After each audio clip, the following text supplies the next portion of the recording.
என்ன மிஸ்டர் மாதேஷ் அப்படியே தகச்சு போய் நிக்கிறீங்க? ஆமா, என்னோட செயின் எப்படி உங்ககிட்ட? கண்டிப்பா எக்ஸ்பிளைன் பண்ணி தான் ஆகணுமா? டேய், இந்த செயினை தான் 2 நாளா காணான்னு தேடிக்கிட்டு இருந்தேன். அப்போ இங்க வந்த அன்னைக்கு இந்த செயின் இங்க விழுந்து கடந்திருக்கு. அதை தங்கன்னவோ எடுத்துக்கொண்டு போய் காசு பார்க்கலான்னு முடிவு பண்ணிட்டீங்க, அப்படித்தானே? சீ, நிறுத்துடா. ஏன்னா எல்லாருமே உன்ன மாதிரி இருப்பாங்க நினைப்பா? அப்படி ஒன்றும் நாங்க இந்த செயின் எடுத்துக்கொண்டு போய் காசு அங்க கொடுத்து வாங்கிட்டு வர எந்த அவசியமும் கிடையாது. என்ன மூஞ்சி பாரு, முதல்ல வெளியே போடா செயினை வாங்கிட்டு. இரு ராஜேஷ், அதுக்குள்ள என்ன அவசரம்?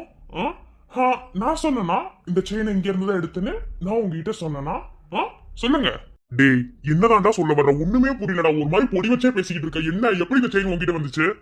அவ்வளவுதானே, இப்ப புரிய வச்சிருவோம். டேய், என்ன என் செயின் எடுத்து வச்சுக்கிட்டு இங்க என்ன ஆளாளுக்கு மாத்தி மாத்தி நாடகம் போட்டுட்டு இருக்கீங்களா? டேய், நான் தான் சொல்றேன்ல, நாடகம் பண்ண என்ன அவசியம்டா? இவன் தான் உடனிட்டு இருக்கா, நீ அதுக்கு மேல பண்ணிட்டு இருக்க. முதல்ல வெளியே போடா, ஏற்கனவே சரியான தலைவலியில இருக்கேன். டேய், என் செயினை கொடுக்க சொல்லு, நான் போறேன். என் செயினை தேடிதான் இங்க வந்தேன் நானு. இருங்க, அதுக்குள்ள என்ன அவசரம்? இந்த செயினை எங்கிருந்து நான் எடுத்தேன்னு உங்களுக்கு தெரியப்படுத்த வேணாமா? அப்புறம் தெரியப்படுத்துறதுக்கு அப்புறம் நீங்க அந்த இடத்த விட்டு போகணுமா வேணாமான்னு முடிவு பண்றது நான். ஓகே? என்ன ஒரு மாதிரி ராங்காவே பேசிக்கிட்டு இருக்கானே. ஒருவேளை நாம தான். ஸோ எல்லாம் முடிஞ்ச கடைசி நேரத்தில் இப்படி வந்து நிற்கிதே. மிஸ்டர் மாதேஷ், உங்க கேம் ஓவர் ஆயிடுச்சுன்னு நான் நினைக்கிறேன். அதாவது நீங்க விளையாடணும்னு நினைச்சு ஆட்டத்தை ஆரம்பிச்சு கேம் தொடங்குறீங்க. பட் ஒன்று அந்த கேம்ல ஒன்று ஜெயிக்கணும், இல்லைன்னா தோத்து போகணும். ஓகேவா? ரெண்டுல ஏதாவது ஒன்று நடக்கணும். இப்போ என் கையில இருக்க விஷயத்த பார்த்தா நீங்க ஜெயிச்ச மாதிரி உங்களுக்கு தோணுது, நீங்க நினைக்கிறீங்க. So never. ஜெயிச்சதுன்னா தோத்தது நீடா.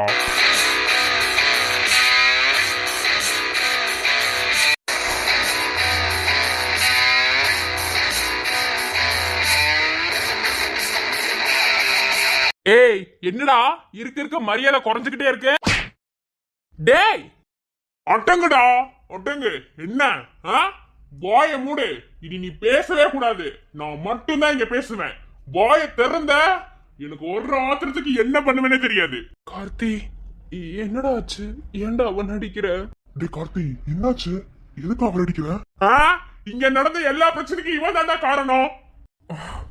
கண்டுபிடிச்சிட்டீங்களா? என்னடா சொல்ற கார்த்தி? என்ன சொல்ற?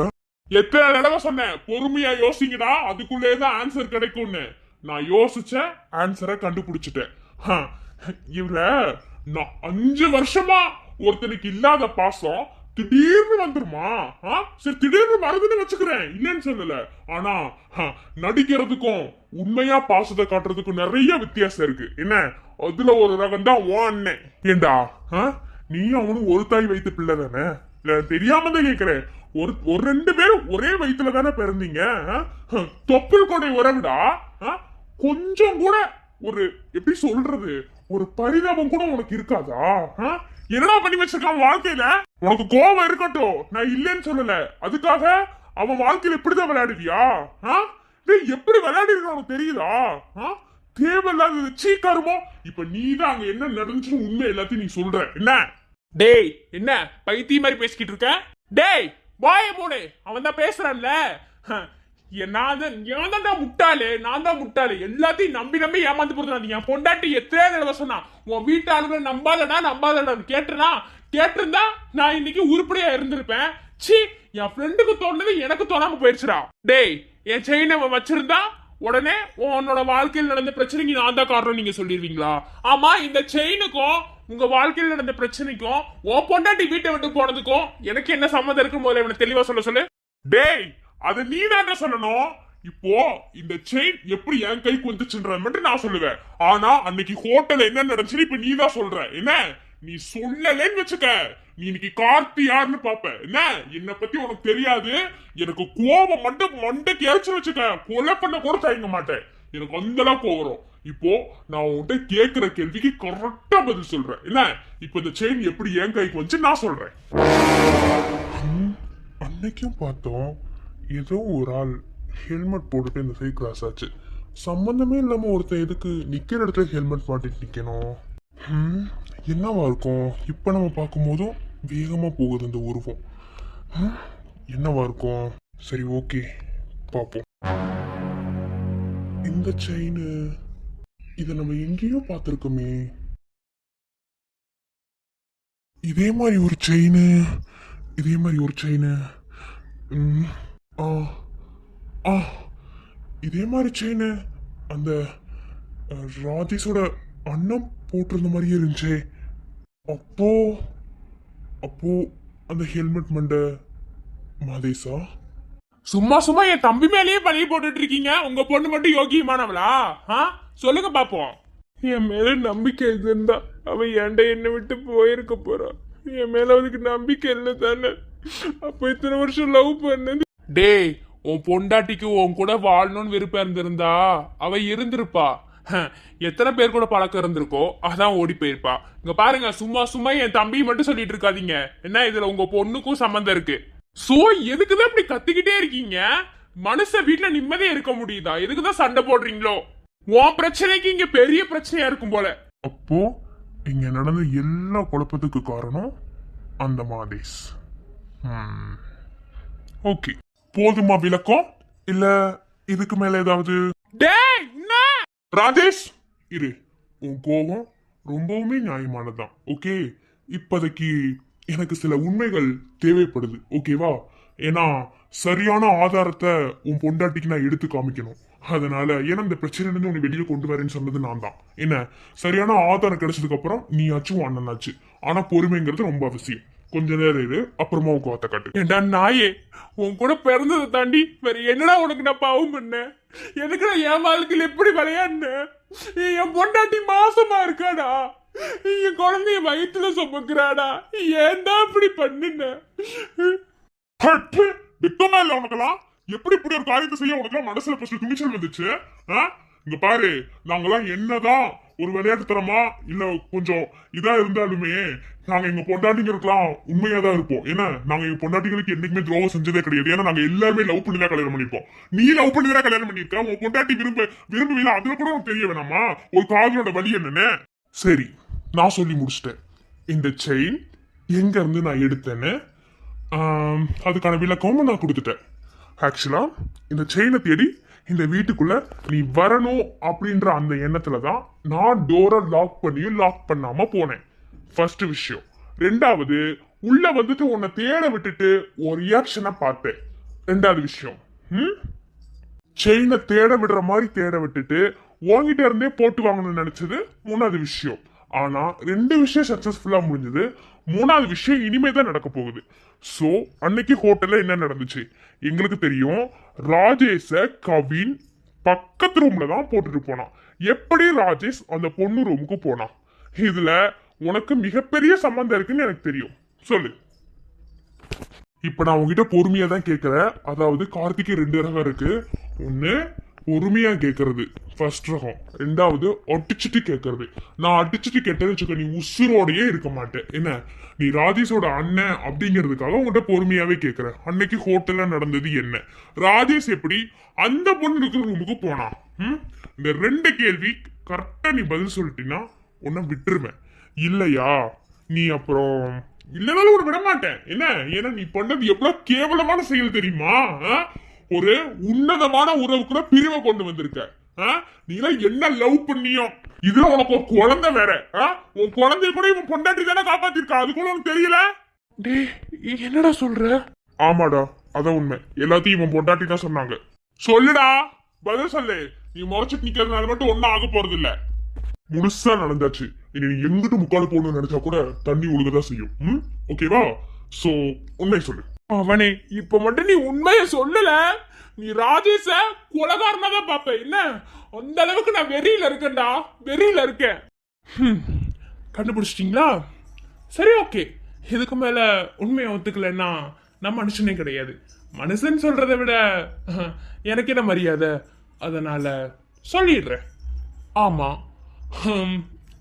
இவன் பொண்டாட்டி இவனை விட்டு பிரியறதுக்கு காரணம் நான் தான். அன்னைக்கு ஹோட்டல்ல நடந்தது என்னன்னா, ஆக்சுவலி இதை நான் பண்ணணும் அப்படின்னு எதையும் பிளான் பண்ணி நான் பண்ணல. தற்செயல நடந்த ஒரு விஷயம்தான். அன்னைக்கு ஹோட்டல்ல அதாவது ஹோட்டலுக்கு நான் வரணும் அப்படின்ற எண்ணம் எனக்கு கிடையாது. நான் ஆஃபீஸ் விஷயமா வெளியே ஒரு போர்ட் மீட்டிங் மாதிரி போயிருந்தேன். போயிட்டு திரும்ப ரிட்டர்ன் வரும்போது என்னோட ஃப்ரெண்ட்ஸ் எல்லாம் சேர்ந்து ஒரு 10 பேர் இங்கே டிஜே போட்டிருக்காங்க, வாங்க டான்ஸ் ஆடிட்டு ஒரு நாள் என்ஜாய் பண்ணிட்டு போகலாம், ஒரு 10 மினிட்ஸ் மட்டும் அப்படின்னு சொல்லிட்டு அங்கே கூப்பிட்டாங்க. நானும் போனேன். ஆனால் அங்கே இவனையும் அவனையும் நான் பார்ப்பேன்னு எக்ஸ்பெக்ட் பண்ணலை. ஏன்னா எதிர்த்த வீட்டில் இருந்தும் இவனை நான் ஒரு நாள் கூட நேருக்கு நேராக பார்க்கல. ஆனால் அன்னைக்கு சரியான போதையில் இருந்தார் சார். அப்போது டான்ஸ் ஆடிக்கிட்டு இருக்கும் போது ஒரு பொண்ணு அவனை கிராஸ் பண்ணி அவன் மேலே விழுந்து டான்ஸ் ஆடிக்கிட்டு இருந்தா. ஓகே, அதெல்லாம் ரொம்ப நேரமாக பார்த்துட்டே இருந்தேன். கடைசி அந்த பொண்ணு மேலே ரூமுக்கு போனான். ஃபஸ்ட்டு அந்த பொண்ணு போனப்போ நான் பார்த்தேன். ரெண்டாவது, இவன் ரொம்ப குடிபோதலாகி பக்கத்தில் நிற்கிறானே, அவனோட ஃப்ரெண்டு கொண்டு போய் அந்த பொண்ணுக்கு பக்கத்து ரூமில் கொண்டு போய் போட்டான். போட்டுட்டு இவன் எங்கேயோ கால் பண்ண போயிட்டான். அந்த கேப்பில் நடந்த விஷயம்தான் இது. அவன் சொன்ன மாதிரி அவனால எந்திரிச்சு கூட நடக்க முடியாது. ஏன்னா அப்படி ஒரு நிலைமையில தான் அவன் இருந்தான். ஸோ நான் இவனை பழி வாங்கணும், அவன் பொண்டாட்டி கூட சேர்ந்து வாழக்கூடாது, ஏன்னா எங்களத்தையும் எதிர்த்துக்கிட்டு போய் கல்யாணம் பண்ணான்ல, அவன் நிம்மதியாக இருக்கணுமா அப்படின்ற எண்ணத்தில் அவன் இருந்த ரூம்ல இருந்து தூக்கிட்டு வந்து பக்கத்து ரூம்ல போட்டது நான் தான். ஆனா அவங்களுக்குள்ள எந்த தப்புமே நடக்கல. இருந்தாலும் அவன் என் தம்பி இல்லையா, அதனால அந்த மாதிரிலாம் நான் எதுவும் பண்ணல. ஜஸ்ட் ஒரு போட்டோ மட்டும் எடுத்தேன். இவன் கையை தூக்கி அந்த பொண்ணு மேல போட்ட மாதிரி அந்த பொண்ணோட போன்ல போட்டோ எடுத்தேன். போட்டோ எடுத்து அந்த பொண்ணோட கேலரியில சேவ் பண்ணி வச்சுட்டேன். அந்த பொண்ணு பார்க்கும்போது பார்த்துட்டு போகட்டும். இவ்வளோதான் நடந்தது. ஆனா இப்போ அந்த பொண்ணு கன்சீவா இருக்கிறதுக்கு காரணம் நான் இல்ல, அவனும் இல்ல. சப்போஸ் வேற யாராவது கூட காரணமா இருக்கலாம். ஏண்டா நாயே, என்ன விளையாட்டு இருக்க என் வாழ்க்கையில ஒன்னையெல்லாம். ஏண்டா நீனா சாப்பாடு சாப்பிடுறியா இல்ல அதுக்கு பதிலா வேற எதையாவது சாப்பிடுறியா? அவன் உன் தம்பி தானே. சரி விடு, உங்களுக்கு பிடிக்காம தான் கல்யாணம் பண்ணிக்கிட்டாங்க. ஆனா உங்களுக்கு ஏதாவது தொந்தரவு கொடுத்தாங்களா? இது வரைக்கும் கல்யாணம் முடிச்சு 1 ரூபா காசு கூட உன் வீட்டு வாசல்ல வந்து அவன் நின்னானா? நின்றுதா நீ பண்ணது நியாயம் சொல்லுவேன். அப்ப கூட நான் நியாயம் பேச மாட்டேன். என்ன? ஏன்னா நீ பண்ணது ஒரு கேவலமான செயல், புரியுதா? ஒருத்தவங்களை பழி வாங்குறதுக்கு யார் வேணாலும் எப்படி வேணாலும் இறங்குவாங்க. ஆனா நீ எடுத்த பத்தி ஒரு ஆயுதம், இதை விட கேவலமான ஆயுதம் வேற எதுவுமே இல்லடா. அப்படி அவன் என் வீட்டு வாசல வந்து நின்று இருந்தாலும் அவனை நாயை விட கேவலமா தான் நான் மதிச்சிருப்பேன். ஓகே, ஆனா எனக்கு தேவை, நான் சொன்ன பொண்ணை அவன் கல்யாணம் பண்ணிக்காம அவனா ஒரு பொண்ணை கல்யாணம் பண்ணிக்கிட்டான் பத்தியா, அதை விட அவன் வாழ்க்கையில முன்னுக்கு வந்தது என்னால சுத்தமா ஏத்துக்கவே முடியல. இந்த 2 காரணம் தான் அவன் மேல எனக்கு வெறுப்பு வந்தது. அதனாலதான் நான் இப்படி பண்ணினேன். மத்தபடி அவனை மாட்டி விடணும் அப்படிங்கிற எண்ணம் கிடையாது. எனக்கு தேவை அவன் பொண்டாட்டி அவனும் ஒன்னா இருக்கக்கூடாது, பிரிஞ்சிடணும், அவ்வளவுதான். மத்தபடி மத்த எந்த பிரச்சனைக்கும் நான் காரணம் இல்லை. ஆனா அந்த பொண்ணு கன்சீவா இருக்கிறதுக்கு ஐ டோன்ட் கேர். எனக்கும் தெரியாது, ஒருவேளை நான் போனதுக்கு அப்புறம் ஏதாவது நடந்துச்சோ இல்லையோ. அவ்வளவுதான், பாத்துக்கோ. அவ்வளவுதான், மரியாதை கெட்டோம். அவ்வளவுதான்டா. அமைதியாரு ராஜேஷ், அமைதியாரு. ஓகேவா? இப்போ யார் குற்றவாளின்னு தெரிஞ்சிருச்சு. நீ தப்பு பண்ணலன்னா ஃபுல்லாவே கிளாரிபிகேஷன் ஆயிடுச்சு.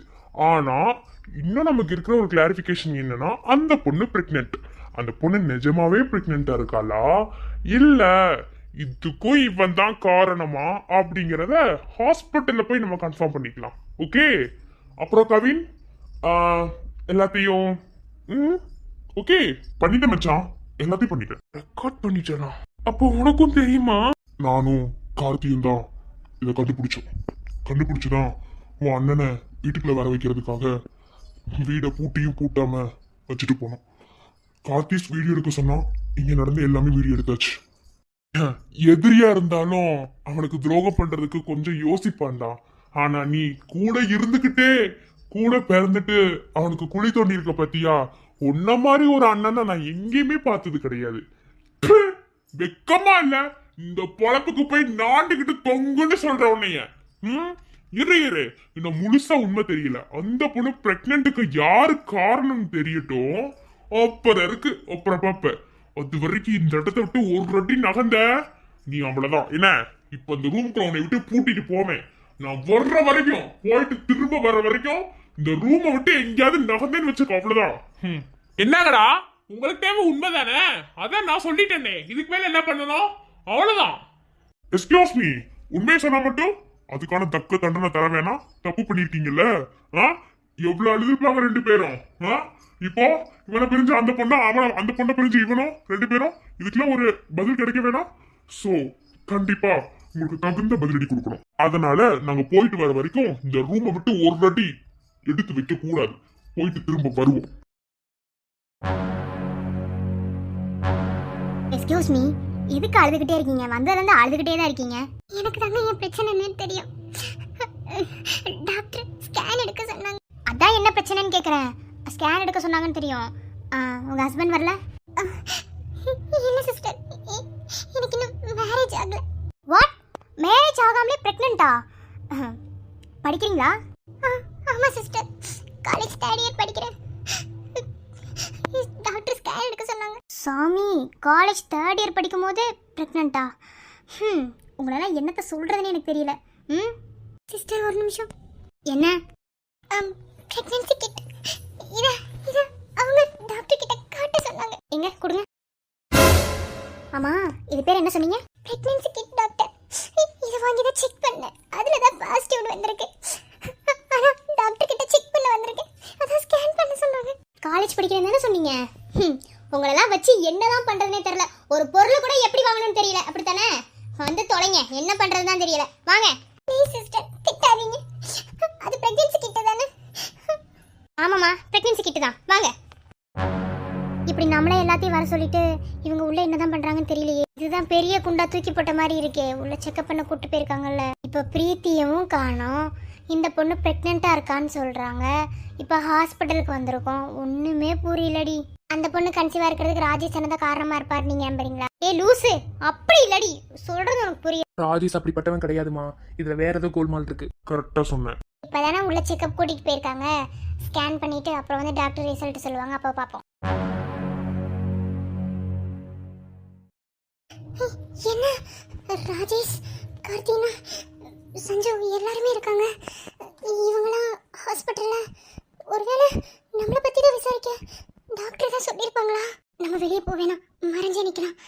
என்ன பேசுறாங்கன்னு கேட்கலாம். டாக்டர், உங்களோட ரிசல்ட்டுக்காக தான் ரொம்ப நேரமா நாங்க வெயிட் பண்ணிட்டு இருக்கோம்.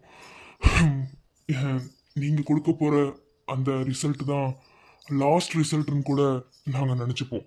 ஸோ சொல்லுங்க. அந்த பொண்ணை கூட்டிட்டு போனீங்க, செக் பண்ணீங்க. இப்போ ரிசல்ட்டு செக் பண்ணிட்டு சொல்றேன்னு சொல்லி சொன்னீங்க. பிரெக்னன்சி கிட்டையும் கொடுத்தோம். பாசிட்டிவா நெகட்டிவா? இந்த பொண்ணு அன்னைக்கு பார்க்ல பார்த்த பொண்ணு. இந்த பொண்ணு இதுக்கு பிஞ்சு கூட்டிட்டு வந்துடும். பார்க்கலாம். ஓகே, செக் பண்ணியாச்சு. ரிப்போர்ட்டு வர்றதுக்கு இன்னும் ஒரு 1/2 hour ஆகும். அதுக்கு முன்னாடி எக்ஸ்பிளனேஷன் கொடுத்துடலான் இருக்கேன். இந்த பொண்ணுக்கு நான் கொடுத்த கவுன்சிலிங்கும் அந்த பொண்ணை செக் பண்ணதுக்கும் எங்களுக்கு தெரிய வந்த ரிசல்ட் என்னென்னா, நாங்கள் எதையும் மறைக்கணும்னு நினைக்கல, எல்லாத்தையும் ஓப்பனாக சொல்லணும்னு தான் நினைக்கிறோம். ஓகே, இந்த பொண்ணு படிச்சிருக்குன்னு தான் பேர், பட் ஒரு அறிவுமே இல்லைன்னு தான் நான் நினைக்கிறேன். ஓகே, இந்த பொண்ணு ப்ரெக்னெண்ட்லாம் இல்லை. யார் சொன்னது இந்த பொண்ணு ப்ரெக்னெண்ட்டாக இருக்காங்க?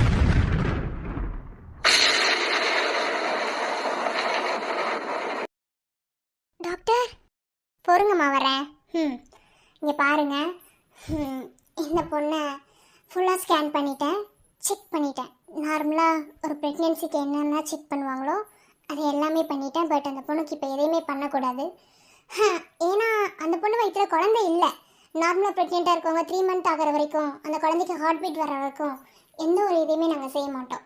ஆனால் அந்த பொண்ணு ப்ரெக்னெண்ட்டாகவும் இல்லை, அந்த பொண்ணு செக் பண்ண கிட்டு ப்ரெக்னென்சி கிட்டும் இல்லை. டாக்டர், எங்களுக்கு புரியல. அப்போ அந்த கிட்ல ஏன் பாசிட்டிவ்னு வரணும்? இங்கே தான் மேடம் ட்விஸ்டே வச்சுருக்காங்க. என்னன்னா, அதாவது அந்த பொண்ணு மெடிக்கலில் போய் வாங்கியிருக்கால, அந்த பொண்ணுக்கு ப்ரெக்னென்சி கிட்டுனா என்ன, இல்லை ஓவலேஷன் கிட்டுனா என்னன்னு தெரியாமல் போய் வாங்கியிருக்கா. அதாவது நார்மலாக பொண்ணுங்களுக்கு வந்து ஓவலேஷன் டேட் வரும்போது வந்து இந்த மாதிரி சில கிட்டெல்லாம் மெடிக்கலில் விற்பாங்க. அப்போது நம்ம அதை வாங்கி செக் பண்ணும்போது சில டைம் வந்து பாசிட்டிவ்னு வரும். அந்த கிட்டை தான் இந்த பொண்ணு வாங்கி செக் பண்ணியிருக்கா. அதனால தான் இப்போ பீரியட்ஸ் டேட் தள்ளி போயிருக்கு. அதை தள்ளி போக கண்டு அந்த பொண்ணு செக் பண்ணவும் அந்த பொண்ணுக்கு இப்போ தான் ஓவலேஷன் நடந்துக்கிட்டு இருக்கு. அந்த கிட்டை வாங்கி செக் பண்ணால் பாசிட்டிவ் தான் காட்டும். இது ப்ரெக்னென்சி கிட்டு கிடையாது. அறிவாளித்தனமாக இதை போய் வாங்கிட்டு வந்து அவள் செக் பண்ணியிருக்கா. ஃபஸ்ட்டு ப்ரெக்னென்சி கிட்டுனா 1 தான் தருவாங்க. ஆனால் இந்த பொண்ணு அதான் 5 வாங்கிட்டு வந்திருக்கு. 5 வாங்கி யூஸ் பண்ணிருக்கு. அந்த பாக்ஸோடு எடுத்து செக் பண்ணும்போது அதில் தெரியுது. இதுலேருந்தே புரிஞ்சுக்கோங்க, இந்த பொண்ணு ப்ரெக்னென்ட்லாம் கிடையாது. டாக்டர் என்ன சொல்றீங்க? ஆமாம், நீங்கள் ஜென்ஸுங்கிறனால என்னால் டீப்பாக உங்ககிட்ட விளக்க முடியாது, ஓகேவா? ஒரு ஹஸ்பண்ட் அண்ட் ஒய்ஃபாக இருந்தால் டீப்பாக விளக்க முடியும். பட் வந்து இப்படி என்னால் விளக்க முடியாது. சிம்பிளாக சொன்னால் ஓவலேஷன் கிட், அவ்வளோதான். ஒரு பொண்ணு பீரியட்ஸ் ஆகிறதுக்கு ப்ராசஸிங் நடக்கக்கூடிய ஒரு கிட்டுன்னு தான் சொல்ல முடியும். இதை வாங்கி செக் பண்ணால் நார்மலாகவே ஒருவேளை நம்ம வந்து ஓவலேஷன் நமக்கு நடக்க போகுது அப்படின்னா வந்து அது பாசிட்டிவ் தான் காட்டும். ஒவ்வொருத்தவங்க ஹெல்த்தை பொறுத்து இருக்கு. அது மட்டும் இல்லை, இந்த பொண்ணு டிப்ரெஷன் கரெக்டாக வந்து ஒருத்தவங்க ப்ராப்பராக பீரியட்ஸ் ஆகாமல் இருக்காங்கன்னா ஒன்று டிப்ரெஷன், 2வது தேவையில்லாததை மனசில் போட்டு குழப்பறது, தூக்கமின்மை, ஒழுங்கான சாப்பாடு எடுத்துக்காமல் இருக்கிறது, கரெக்டான டைமுக்கு சாப்பிடாம இருக்கிறது, கோவப்படுறது, மூட் ஸ்விங்ஸ், அதான் சொல்கிறது. ஒப்பனாக எல்லாத்தையும் விளக்குற மாதிரி சொல்லணும்னா மூட் ஸ்விங்ஸ் அப்படி தான் சொல்ல முடியும். ஏன்னா சம்மந்தமே இல்லாத விஷயத்துக்குலாம் கோவப்படுவாங்க. நார்மலாக பீரியட்ஸ் ஆகாமல் இருக்கவங்களுக்கு இது எல்லா ப்ராப்ளமும் இருக்கிற ஒன்று தான். அந்த பொண்ணுக்கு அதுதான். அது அந்த பொண்ணுக்கு அதிகமான மன அழுத்தம் இருந்ததுனால தான் அந்த பொண்ணால் பீரியட்ஸ் ஆக முடியல. இது வந்து எல்லா பொண்ணுங்களுக்குமே இருக்கிற ஒரு ப்ராப்ளம் தான். இர்ரெகுலர் பீரியட்ஸ் இருக்கவங்களுக்கும் இது ஒரு பிரச்சனை. இதனால தான் இங்கே குழப்பமே ஏற்பட்டிருக்கு. புரியுதா உங்களுக்கு? இதுக்கு மேலே டீப்பாக எப்படி நான் சொல்கிறேன்னு எனக்கு தெரியல. ரொம்ப டீப்பாக போக வேணாம்னு நினைக்கிறேன், ஓகேவா? ஸோ இந்த பொண்ணு ப்ரெக்னென்ட் கிடையாது. உங்களுக்கு அவ்வளோ டவுட்டாக இருந்தால் நான் 1/2 hour ரிப்போர்ட் வரும், அதை வாங்கி பார்த்துக்கோங்க.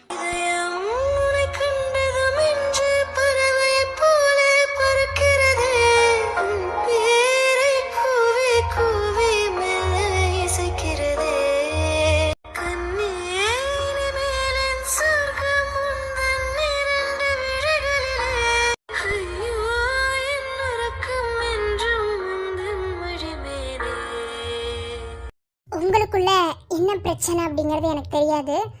ஆனால் இந்த பொண்ணு ப்ரெக்னென்ட் இல்லை, அவ்வளோதான்.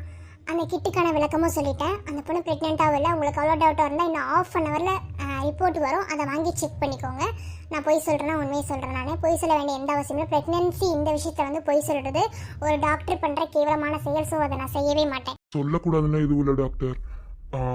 உங்களுக்கு நல்லாவே தெரியும், இவனோட ஒய்ஃப் தான் உங்கள் ஹாஸ்பிட்டலுக்கு செக்அப் வந்தது. ப்ரெக்னெண்ட்டாக இருக்கானா இல்லையான்னு செக் பண்ண ஏற்கனவே உங்ககிட்ட வந்து கேட்டோம் பார்த்தீங்களா? இப்போது இதுதான் ப்ராப்ளம். இந்த பொண்ணு சொன்னதை வச்சு அந்த பொண்ணு தப்பாக புரிஞ்சுக்கிட்டு இவனை விட்டு போயிட்டா.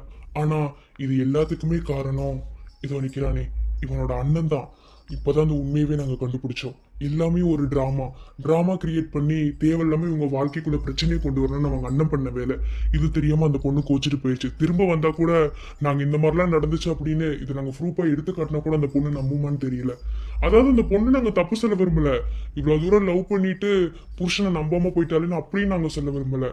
அந்த பொண்ணோட இடத்துல இருந்து யோசிச்சு பார்க்கும் போது அது ஒரு நியாயமான விஷயம்தான். ஆனால் இப்போ இதை நல்லா எடுத்து சொல்லும் போது அந்த பொண்ணுக்கு அது புரியுமான்னு தெரியல. ரொம்ப தேங்க்ஸ் டாக்டர். இங்கே பாருமா, நீ படிக்கிறதால மட்டும் உன்னோட அறிவு வளர்ந்துரும் அப்படின்னு நினைக்கக்கூடாது. இந்த உலகத்தில் கற்றுக்க வேண்டிய விஷயங்கள் நிறையவே இருக்குது. என்ன, கற்றுக்க வேண்டிய விஷயங்களும் கற்றுக்க கூடாத விஷயங்களும் நிறையவே இருக்குது. ஆனால் நம்ம கற்றுக்க வேண்டிய விஷயங்கள் வரும்போது அதை நம்ம கற்றுக்கிட்டு தான் ஆகணும். இந்த சின்ன லாஜிக் கூட உனக்கு தெரியல. எந்த மெடிக்கல் போனேன்? சாரி டாக்டர், எனக்கு இந்த ப்ரெக்னென்சி கிட்ட பற்றி தெரியாது. நான் கூகுளில் தான் பார்த்து அதை டைப் பண்ணி போய் மெடிக்கலில் கேட்டேன்.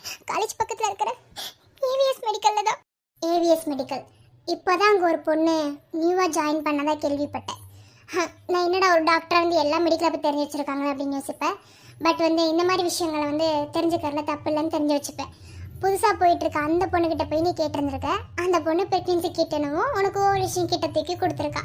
இதுதான் நடந்திருக்கு, சரிதானே? அதை வச்சுட்டு நீ நம்பியிருக்க பார்த்தியா? ஃபஸ்ட்டு கேர்ள்ஸோட ப்ராப்ளமே பீரியட்ஸ் தான், ஓகேவா? அதாவது அதிகமான மன அழுத்தம் இருந்தாலே நம்ம ஒன்றும் இல்லை, தூக்கம் மட்டும் சரியா இல்லைன்னு வச்சுக்கோயேன், கண்டிப்பாக இர்ரெகுலர் பீரியட்ஸ் வரதான் செய்யும். கண்டிப்பாக இந்த ப்ராப்ளம்னால நீ தூங்கியிருக்க மாட்டே, ஒழுங்காக சாப்பிட்ருக்க மாட்டே, சத்தான பொருட்கள் எடுத்துக்கணும். இதுதான் ஓகேவா? இதெல்லாம் கரெக்டாக இருந்தால் மட்டும்தான் ஒரு நார்மல் லேடியே வந்து ப்ராப்பராக பீரியட்ஸ் ஆக முடியும். புரியுதா? இதெல்லாம் ஃபஸ்ட்டு மனசில் வச்சுக்கோ. இப்போ டவுட் கிளியராக இருக்கும்னு நினைக்கிறேன். ஆமாம் டாக்டர். டேய் ராஜேஷ், ரொம்ப தேங்க்ஸ் டாக்டர். வெளியே போறோம், நாங்க பாத்துக்கிறோம். ரிப்போர்ட் வந்ததுக்கு அப்புறம் வாங்கிட்டு போறோங்க. ஃபேமிலி எல்லாரும் வெளியே தான் நிக்கிறாங்க. ஓகே, போயிட்டு வாங்க. எனவே உன்னை வந்து சேர நான் இங்க வரம் ஒன்று கேட்டு என் மரணம் நெருங்கிடும் போதும் உன் நினைவில் வாழ்ந்திடுவேன்.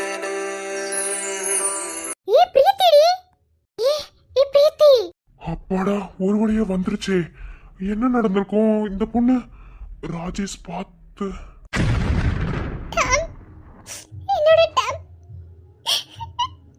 பிரீத்தி பிரீத்தி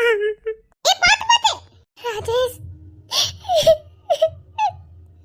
ராஜேஷ் என்ன மன்னிச்சிரு ராஜேஷ், தப்பா புரிஞ்சுக்கிட்டேன். இல்ல பிரீத்தி, என் மேலதான் தப்பு. என் மேலதான் தப்பு. நான் உங்ககிட்ட உண்மையை சொல்லியிருந்திருக்கணும்.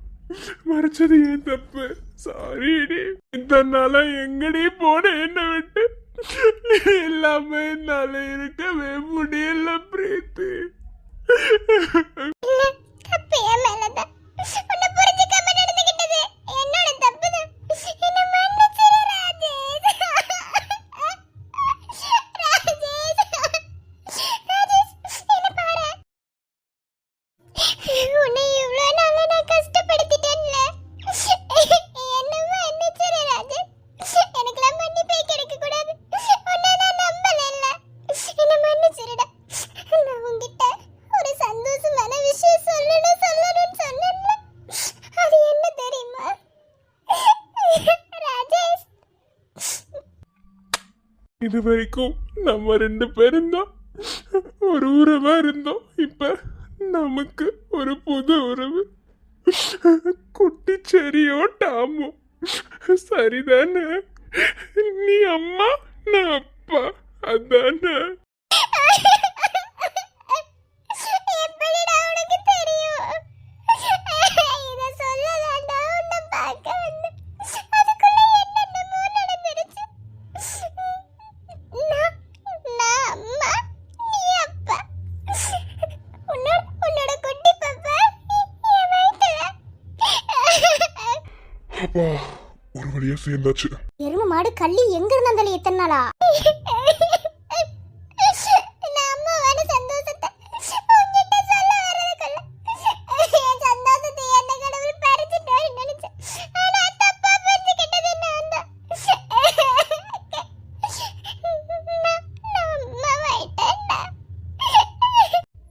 உசரே உசரே அட நீதானடா, கனவா நனவா இங்க நின்னாயடா, காயோ ஆராதா நெஞ்சோ சேராதா, காணோ நிழலிப்போ நெசமாகாதா. வாழா வாழ்வே அடி நீதானம்மா, சாகா வரம் போல வந்தாயம்மா. பாவம் தீராதா, சாபம் வீழாதா, மூச்சு காத்தும் பேர் சொல்லாதா. தூண்டில் மீனா நான் தினம் சாகுறேன். சாமி வேணா உன்னிழல் சாயற. பிரீத்தி பிரீத்தி பிரீத்திமா, என்னாச்சு? பிரீத்தி, டாக்டர், என்னாச்சு இவளுக்கு? ஏன் மயக்கப்பட்டு விழுந்துட்டா? ஏதாவது ப்ராப்ளமா? ஒன்றும் இல்லை, அவங்க ப்ரெக்னெண்ட்டாக இருக்காங்கல்ல. ப்ரெக்னெண்ட்டாக இருக்கும்போது எல்லாத்துக்கும் நார்மலாக மயக்க ஒரு விஷயம் தான். அது மட்டும் இல்லை, அவங்க ரொம்ப டிப்ரெஷனில் இருக்காங்க. இவ்வளோ நாளாக அவங்க உண்மை என்னன்னு தெரியாமல் ரொம்ப அழுதுட்டு இருந்தாங்கல்ல, அந்த ஒரு டிப்ரெஷன். அது மட்டும் இல்லை, அவங்களுக்குள்ள நிறையா இது இருக்குது. இனி அவங்க மேலே கோவப்படாமல் அவங்கள நல்லா பார்த்துக்கிறது உங்கள் கையில் தான் இருக்குது. இப்போ எப்படி கேர் பண்ணுறீங்களோ அதே மாதிரி எப்போதுமே அவங்கள கேர் பண்ணுங்கள். இப்போதைக்கு உள்ள போட்டு உள்ள அவங்கள அட்மிட் பண்ணி ட்ரிப்ஸ் வேணால் போடுறேன். அப்புறம் இன்னொரு ஹாப்பியான நியூஸ் சொல்லலாம்னு நினச்சோம். அவங்க உங்களை கூப்பிட்டுட்டு ஸ்கேன் வரும்போது இதை சொல்லிக்கலாம் தான் நினச்சேன். ஆனால் எங்கே முடியவே இல்லை. நீங்கள் அப்போ வருவீங்க கடைசியில் 2 பேரும் ஹாஸ்பிட்டலில் தான் சேர வேண்டிய ஒரு சூழ்நிலை. இட்ஸ் ஓகே, சொல்லிடுறேன். உங்களுக்கு ட்வின்ஸ். சிப்பட்டா நோகும் முன்னே மூச்செடுக்கே முத்தமிட்டு நிழலு பண்ணா நோகும் முன்னே நிலவடங்க முத்தமிட்டே. டாக்டர் நிஜமாவா? நான் எதுக்கு பொய் சொல்லணும்? பொய் சொல்ல எனக்கு ஏதாவது கிடைக்க போதா என்ன? சீரியஸாக தான். உங்களுக்கு ட்வின்ஸு தான். எப்படியும் ஸ்கேன் எடுக்கும் போது அவங்க கிட்ட சொல்லலாம்னு நினச்சேன். அப்போ நீங்களும் வருவீங்களே, அப்போ சொல்ல நினச்சேன். ஆனால் இப்போ சொல்ல வேண்டிய சூழ்நிலை. சிங்கிள் பேபினாலே ரொம்ப விழுந்து விழுந்து கவனிக்கணும். ட்வின்ஸுங்கும் போது ரொம்ப கேர்ஃபுல்லாக பார்த்துக்கோங்க. அவங்கள கஷ்டப்படுத்தாதீங்க. இது வரைக்கும் அவங்க டிப்ரெஷன் இருந்தது போதும். ரொம்ப கேர்ஃபுல்லாக பார்த்துக்க வேண்டியது உங்களோட பொறுப்பு. கண்டிப்பா டாக்டர். குழந்தைக்காக நாங்க எவ்வளோ கஷ்டப்பட்டிருப்போம் தெரியுமா? கண்டிப்பா எங்க குழந்தைங்கள நான் நல்லா பார்த்துக்கிருவேன். ஓகே சரி, இருங்க ஸ்ட்ரக்சர் எடுத்துகிட்டு வர சொல்கிறேன். அதில் அவங்கள உள்ளே போடுங்க. ட்ரிப்ஸ் ஒன்று போடுறேன், உங்களுக்கு ஓகேவாயிடும். Okay doctor. என்னது ட்வின்ஸா? ஹாப்பி. ட்வின்ஸு ஐயோ, அவங்கள மாதிரி ரெண்டு சண்டை போட்டுட்டே இருக்க போகுது போல. ஏன் கார்த்தி, பிரீத்திக்கு ட்வின்ஸ் மாதிரி நம்மளுக்கும் ஒரு ஆண் குழந்தை இருந்தால் நல்லா இருக்கும்ல? வா வா என் உயிரே, மீண்டும் ஒரு ஜனனம் கொடு. வாடா என் மகனே, தந்தை என பதவி கொடு. என்ன ஒரு மாதிரி தலை சுத்துற மாதிரி.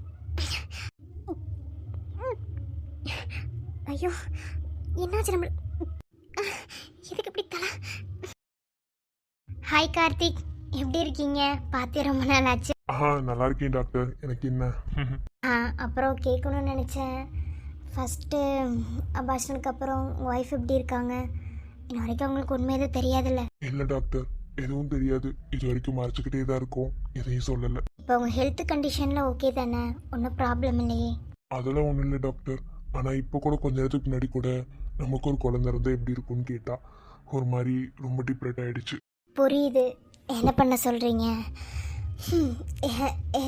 எல்லாருக்குமே அவங்கவுங்க வாழ்க்கையில் ஃபஸ்ட்டு குழந்தை நினச்சி நீங்கள் நினைக்கிறீங்களா? அது எவ்வளோ பர்சன்டேஜ் இருக்குன்னு கூட சொல்ல முடியாது. ஒரு சிலருக்கு கிடைக்கலாம், ஒரு சிலருக்கு கிடைக்காமலும் இருக்கலாம், ஒரு சிலருக்கு லேட்டாகி கிடைக்கலாம். இப்போ ஃபஸ்ட்டு குழந்தை தானே உங்களை விட்டு போச்சு. அடுத்த குழந்தை ஒன்றும் உங்களை விட்டு போகலையே, கண்டிப்பாக உங்ககிட்ட வரும். ஆனால் எக்காரணத்தை கொண்டும் அவங்களுக்கு அபார்ஷன் ஆனதை அவங்கக்கிட்ட நீங்கள் சொல்லக்கூடாது.